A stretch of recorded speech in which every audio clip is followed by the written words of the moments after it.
اعوذ باللہ من الشیطان الرجیم، بسم اللہ الرحمن الرحیم۔ فرمان مصطفیٰ صلی اللہ علیہ وسلم کہ جو شخص مجھ پر درود پاک پڑھنا بھول گیا وہ جنت کا راستہ بھول گیا، اس لیے دن میں کئی مرتبہ درود شریف پڑھا کرو۔ نماز چاشت فرمان مصطفیٰ صلی اللہ علیہ وسلم صلی اللہ تعالی علیہ وسلم و آلہ وسلم چاشت کی نماز کم از کم 2 رکعت اور زیادہ سے زیادہ 12 رکعت ہے۔ 12 رکعت میں سے ہم دن میں 2 کر کے 4 رکعت یہ سنت نماز پڑھ لیں۔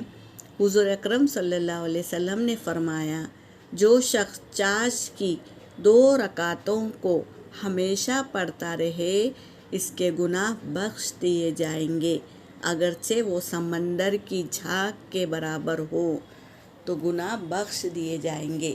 تو بہنوں، اہتمام ابھی سے شروع کریے، عادت بنا لیجئے۔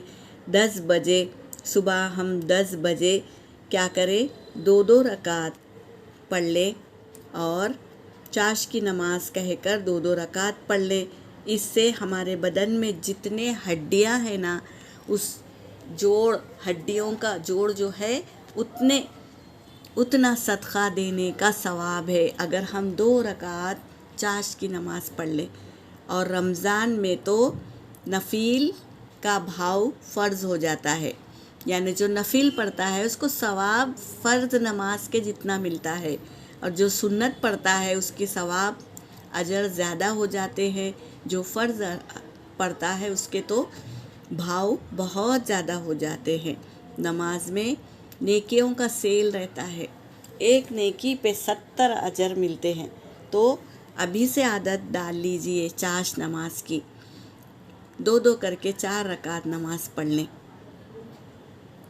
چاشت نماز ہم نے اشراق کے بارے میں معلومات حاصل کر لیے، اب یہ چاشت نماز ہے، چاشت کی نماز ہے، اس کی بھی عادت ڈال لیں۔ ابھی سے عادت ڈالنے سے ہم کو عادت ہو جائے گی انشاءاللہ۔ تو ضرور پڑھیں یہ چاشت کی نماز انشاءاللہ۔